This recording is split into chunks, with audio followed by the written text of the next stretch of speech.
Hello and welcome to the Box Score Network NFL preview show on YouTube. Thank you all so much for joining. We are here to preview week 9 of the NFL slate. I'm Simon. We have Parker. We have Austin. We have Ben representing all of most of the podcasts on Box Score Network. Be sure to follow us on Twitter at BScore Network, as well as subscribe here, like this video, and follow us on Instagram at Box Score Network.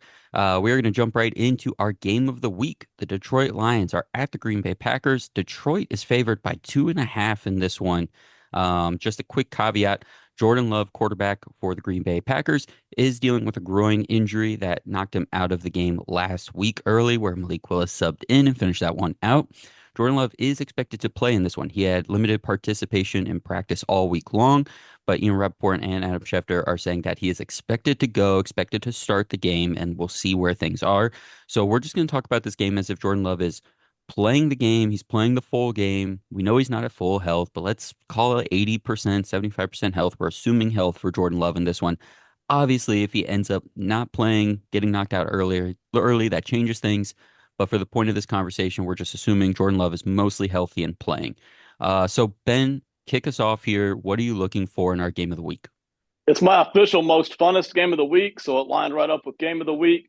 I do expect a fun game here between two good football teams. I'm picking the Lions. Even if Jordan Love were 100% healthy, I'd be picking the Lions. Now, these two teams statistically are very similar. They don't play quite the same, but statistically, they are very similar on offense and defense across the board. It's amazing how similar they are, but I still like the Lions. I just kind of trust them more right now, not even counting the two blowouts. I just trust them more right now to go in and win this game against Green Bay. To your point, Ben, about how similar they are, I dug through every metric, every split, every filter that you can go through on NFL Pro to find an advantage for one of these teams that felt significant enough to sway my own decision. And I couldn't. Everything that the Lions are really good at, the Packers are pretty good at defending, vice versa. Anything that the Packers are, let's say, average at, the Lions are only average at going against. So there's not one really heavy-handed advantage in any metric or any point of the game. It's just going to be a really good balanced game, I think, on all ends. Austin, how about you? What are you kind of looking at with this one? Yeah, that's a really good point. I was looking at the team's rank in each major offensive and defensive category, and the biggest difference is in time of possession. And this is the largest gap in any individual stat. Green Bay is sixth in average time of possession. Detroit is 15th. And that's as far as the separation Wow. gets. So yeah, two very similar teams.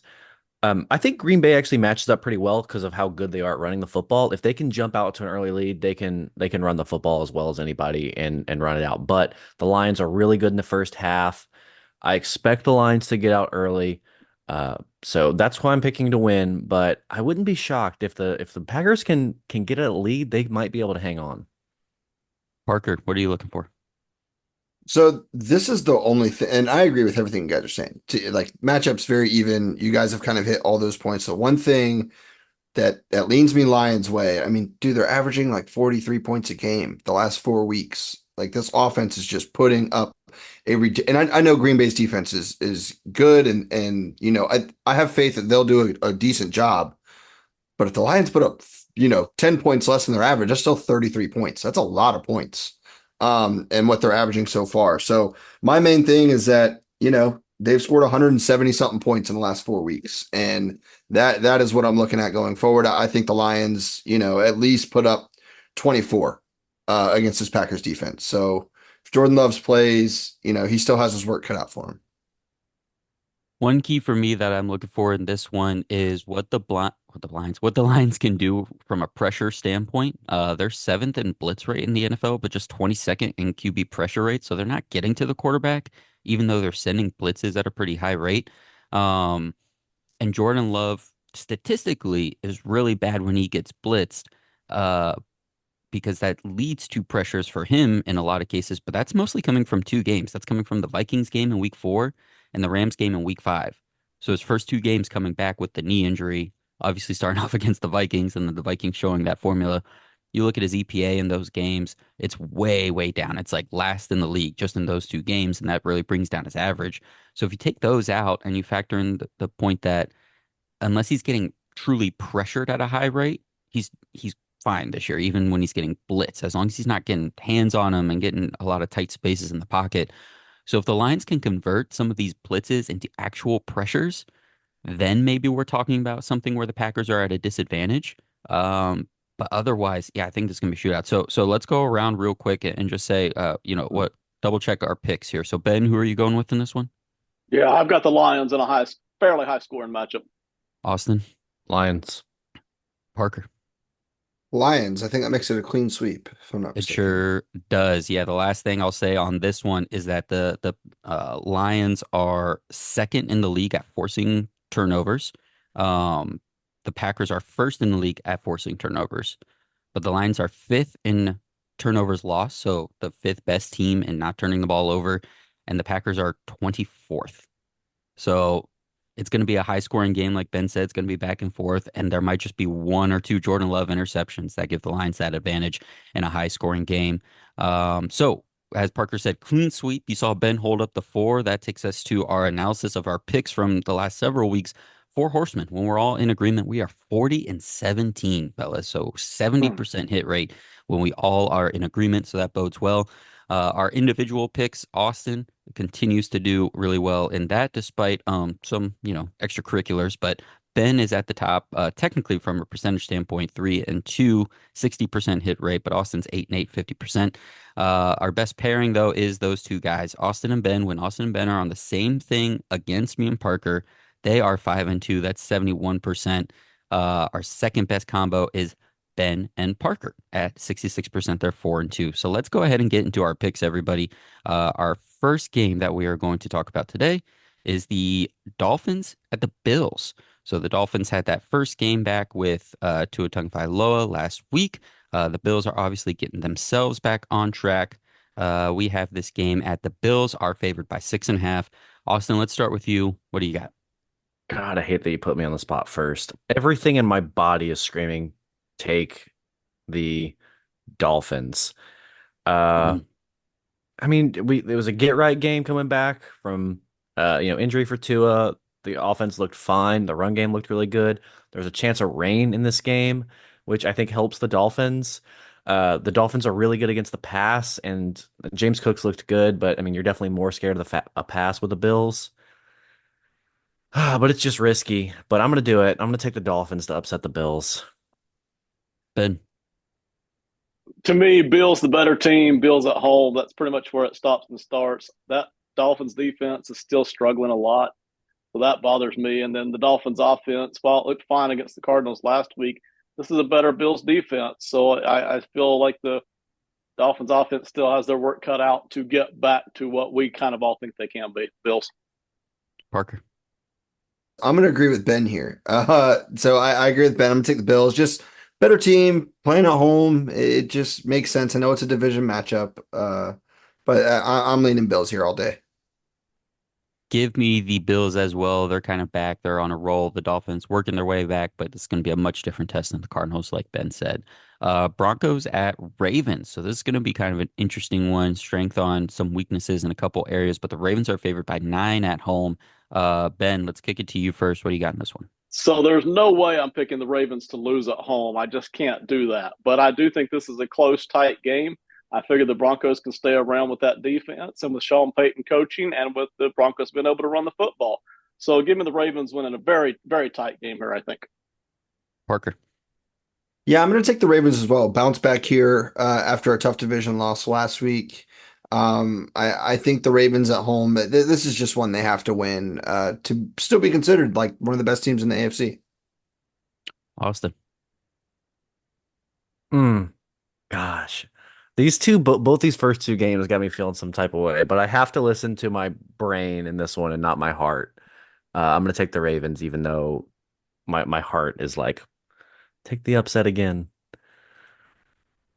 Yeah, there is some stuff that's interesting about the Broncos in this one to me. Bo Nix is actually his intended air yards per pass attempt number is like 8.7, which I think is like top five in the league, which is interesting because the Ravens pass defense from a depth standpoint and really everywhere at this point is really struggling, but his completed air yards per pass attempt number is only 3.0. So like he's trying to push the ball a little bit, but it's not really hitting. So I don't think it's a game where the Broncos are going to start hitting on those. I think it might be a get right game for the Ravens defense a little bit. Give me the Ravens, and especially with what they're doing on offense. Chargers at Browns. So the Browns obviously have Jameis Winston playing quarterback now. The Chargers are currently favored by 1 on the road. Austin, let's go to you first on this one. What do you got? Yeah, I got the Chargers. I mean, even though Jameis looked pretty good, threw for over 300 yards in his starting debut with the Browns, I just don't trust the Browns yet. Even though Nick Chubb's back, got to take the Chargers. Ben. This was the tightest game of the week for me by far. I'm back and forth, back and forth. I don't know who to pick here. Browns at home. This feels like the Browns have a chance. I feel better that somebody's going to win by 17-13 score than I do by actually picking either team to win. Give me the Browns here. The Chargers are better analytically across the board, but they've also played a significantly weaker schedule. They have played a lot of teams that just aren't very good, along with a couple of very good ones. So give me the Browns in a really tight game here. Parker. Yeah, I'm going to take the Chargers. The Browns, Jameis Winston, they got a good win last week, but I think they're going to come back to earth here for a second, and I just see the Chargers being slightly the better team here. Yeah, I've got the Chargers as well. We mentioned the Ravens pass defense going against that Browns offense last week, and the Browns still try to give that away a few times. Chargers defense, I think, is going to be a little more put together and ready for this one. Saints at Panthers. Derek Carr is back. The Saints are favored by 7.5. Parker, let's go to you first on this one. Yeah, man, with Derek Carr being back, I'm easily going to take the Saints. And biggest thing for me is that Bryce Young's playing. And regardless, Rashid Shaheed, no Rashid Shaheed on the team. The last time these teams played, Bryce Young had a QB rating of 32 point something. So I'm going to take the Saints pretty easily here. Ben. So this is the most irrelevant, nobody gives a flying flip game of the week right here. I mean, there is not a matchup this week that nobody cares about less than this one right here. There's even a couple of other stinkers, but this is the most irrelevant. But give me the Saints by a comfortable margin here. Might be close early, but by the end of the game, Saints by a comfortable win. Austin. I don't know. Andy Dalton's been practicing full. Are we sure that he's not playing? I don't think it necessarily matters, though, unfortunately. With Derek Carr being back, the Saints are the better team. If Derek Carr wasn't playing, it would be a discussion, but with Carr back, I feel comfortable taking the Saints. I think the Saints offensive line is getting a little bit healthier too. I don't have that for sure, but that was where things started to go bad for the Saints when their O-line went down first and then Carr. So I think if Saints are even remotely healthy, they've got this one on lock. There's another 4 horsemen for us. Raiders at Bengals. The Bengals are going to be missing, I believe, T. Higgins and left tackle Orlando Brown Jr. in this one, but the Bengals are favored by 7 at home. Ben, what do you got here? I keep waiting for the Raiders to give me a reason why I pick them each week, and they just haven't done it. The spark isn't totally there like it was last year. The roster still hasn't improved. It's not like people are jumping off the board each week to make these games close. So Bengals at home here, they're the better team. Give it the Bengals. Parker. Yeah, I'm going to take the Bengals too, even with T. Higgins missing. I mean, the Raiders just don't have anything going for them at this point, in my opinion, especially on offense. Like, even though T. Higgins missing, like Devontae Adams is off the team. Like that's they kind of cross each other out. So everything else adds up for me to take the Bengals to win. Awesome. If the Raiders had a good run game, I would like the Raiders, but unfortunately, they just have not been able to piece a good run game together this season, so I'll go Bengals. What happens when a stoppable force meets a movable object? And that's this Raiders run game against this Bengals run defense. I'm going to go Raiders here. The Bengals offense is not anywhere near its full capacity when T. Higgins is gone, when it's Burrow and Ja'Marr Chase. And the run game really hasn't taken off for them the way it looked like it was starting to in the middle or the quarter part of the season, I guess. Give me the Raiders in a weird one here. Bengals playing down to the competition a little bit. Commanders at Giants in what is going to be a important divisional game here for these two teams. We have once I find it, the Giants are underdogs in this one at home. Commanders are favored by 4 points. Parker, what do you got? I'm going to take the Commanders. I think it's going to be pretty tight though. I got a lot of faith in Dayball, and they played each other the first time. Jane Daniels still a little new, and the Giants hadn't really figured out what they had yet. And I think both these teams are in a good spot to actually match up, but I see it going the Commanders' way. Ben. No two teams over the past 3 or 4 seasons have played tighter games than these two. It has been overtimes and tight games. And the Giants' defense is better than advertised, especially that front line. So I do like it. But give me the Commanders here. They're rolling. They seem to have everything together, energy wise, quarterback wise, defense wise. They look good. So give me the Commanders here in a nice victory. Austin. Yeah, I don't really have anything to add. I like the Commanders. Yeah, Commanders for me as well. That offense is rolling. Defense starting to find himself. Cowboys at Falcons. The Falcons are favored by 3.5 at home. Austin, let's go to you first. The Cowboys have to start winning football games, right? Like it feels like they have to at some point. Unfortunately, they don't match up well against this Falcons team. It's Falcons have a really good run game. Cowboys can't stop the run. I got to take the Falcons. Ben. No Micah Parsons again. That's still huge. What's that spark for the Cowboys when they're kind of out talented on some of these weeks? They're doing it again this week. It's a good offense for the Falcons against a bad defense for the Cowboys. Give me the Falcons at home. Parker. Yeah, man, I talked with my brother and like 2 weeks ago, just to touch on Austin's point. Like, I think the Cowboys are going to go 0-6 through this like little 6 week stretch that like since they've played the Steelers after that game. I think they're going to lose the next six, and they're already 0-2 so far since then, and they've had a bye week. So I think they're in a lot of trouble. Bijan Robinson's going to have a day. Our defense isn't healthy. Our head coach sucks. I'm going to take the Falcons easily. They're at home. It's a kind of a no-brainer. Yeah, the Falcons offense is just shredding right now. And the one thing that the Falcons defense has going for it is it has a couple of ball hawking safeties that are really good at reading plays. And Dak Prescott's thrown into those tight windows. He loves that seam ball. I think one of those guys gets a hand on a ball this week. Patriots at Titan, another four horsemen. Ben loves throwing up the fours, man. I like it. Another four horsemen for us. Patriots at Titans. The Titans are favored by 3 at home. Ben, what do you got here?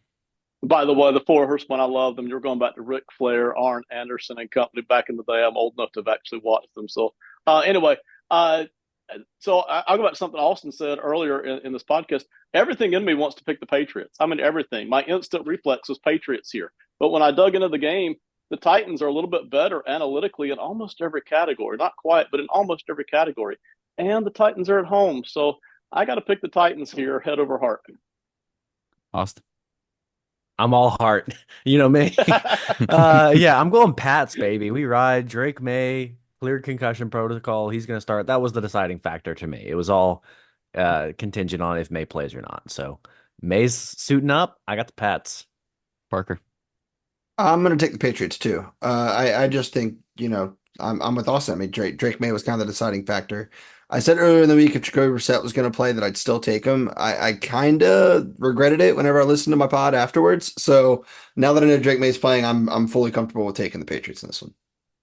Yeah, this was one of the last games I actually picked, and I saved them for my bet section because I think Drake May being in changes everything and changes the way the Titans are going to play. They're not playing with L'Jarius Sneed. I think the Drake May is going to be able to move the ball. All right, let's get into our afternoon slate here. Patriot or Bears at Cardinals. The Cardinals are favored by 2. Austin, what do you got? Man, this is as I described on Tricky Takes podcast, just the two most mid teams in the NFL going up against each other, a complete mid off. I'm gonna go Cardinals. They got a gritty win last week over the Dolphins, so I'm gonna keep rolling with the Cards. Ben.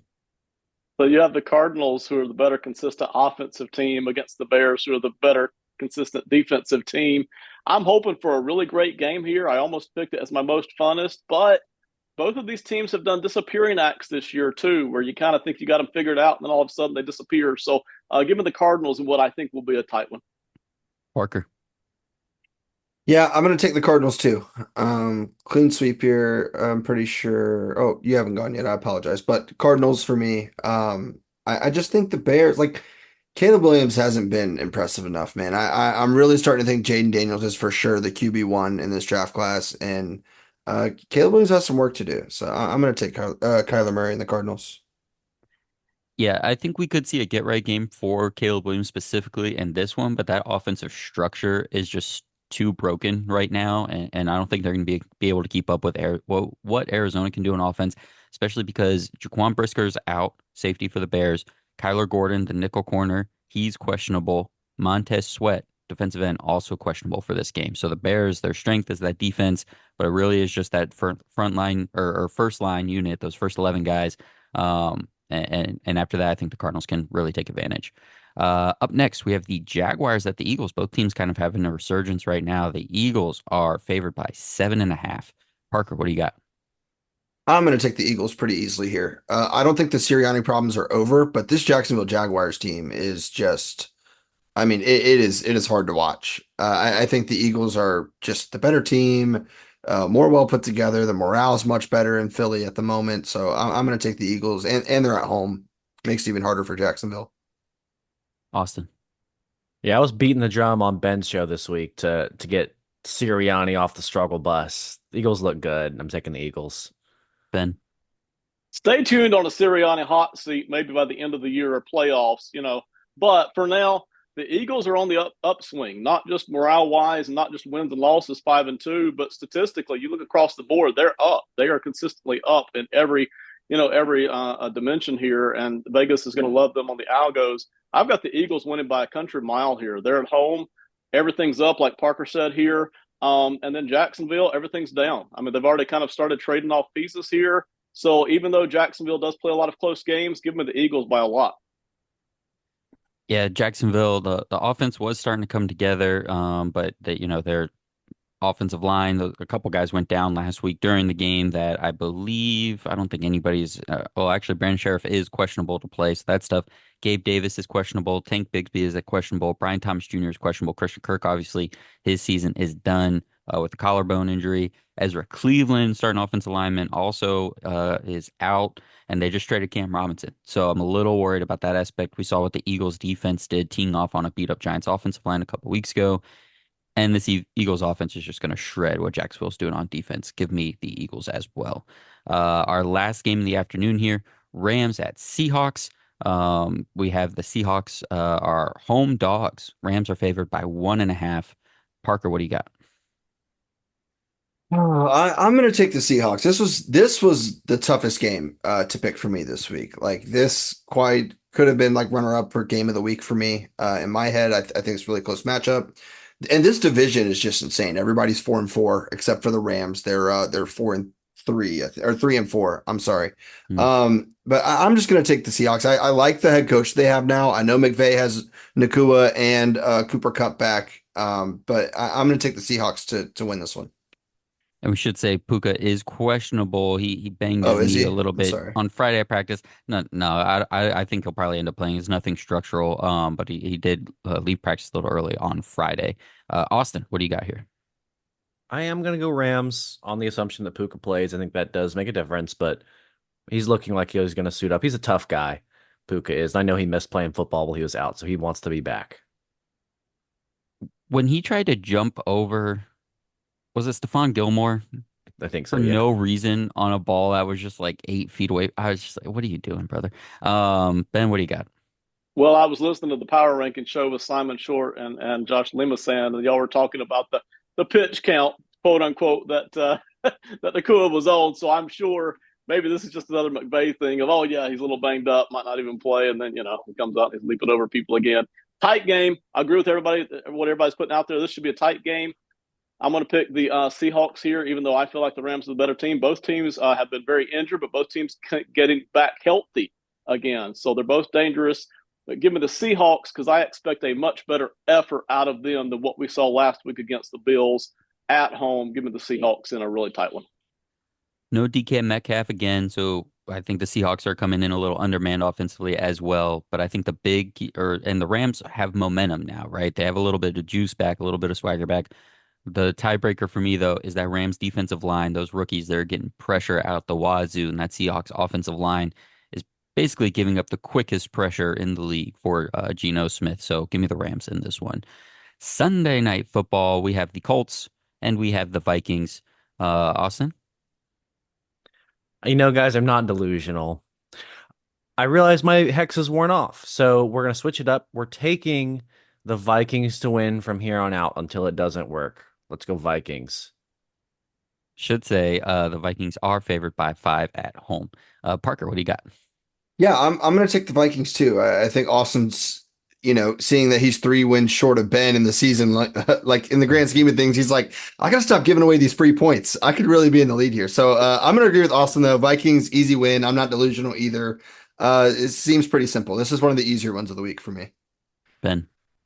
Colts are dangerous, but the Vikings are a better team again, and they're at home again, and they have all their weapons, offensive weapons now. And so I just like them here. I don't even think it's super close. That Colts secondary is still rotten, and I'm not convinced that this Colts team is ready to just cash in Flacco for a playoff win, even though they have a better chance with Flacco. So give me the Vikings here rather comfortably. Yeah, give me the Vikings. Ben, you mentioned him, Flacco. Flacco's older. He's a statue back there against this Vikings team that likes to blitz, get pressure. If they had a more mobile quarterback, the Colts, I think it might be a little bit different. But alas, Joe Flacco is the starter. Maybe they'll find a mobile quarterback one day. Bucks at Chiefs, Monday Night Football. The Bucks obviously are not going to have those top 2 wide receivers after those guys got hurt a couple weeks ago. The Chiefs are favored by 9 at home.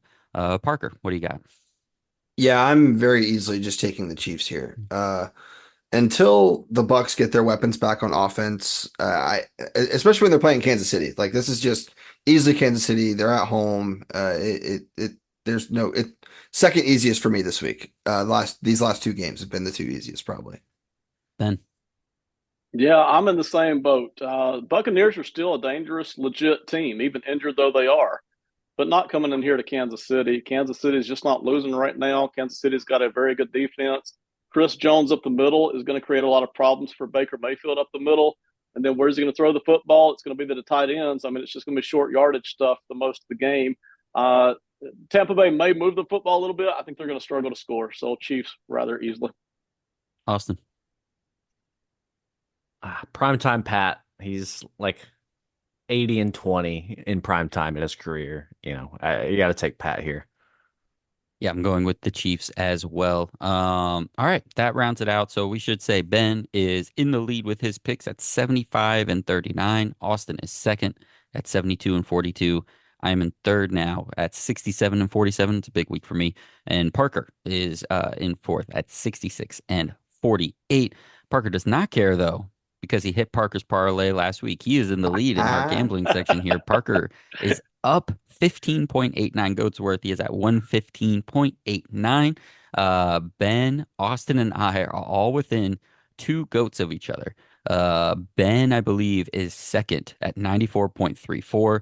I have 94.03, and Austin has 92.04. So everyone's close. Everyone's got a chance still, but Parker is in the lead thanks to his parlay, so he does not care about the picks at the moment. But Austin, take us to your first bet. Didn't want it to get too cute this week. There was nothing I was just absolutely in love with. So I'm just going to take the Commanders spread -3.5. That's at -112. I'll do a cool 12 goats on it.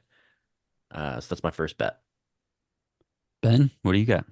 Just so y'all know, my betting strategy for this season is play it conservative and smart the entire way until the last matchup, and then I'm gonna throw everything I've got at 2 of the biggest bets I can hit and hopefully win by 3,000 or something. Okay, so that's that's what I'm working on here.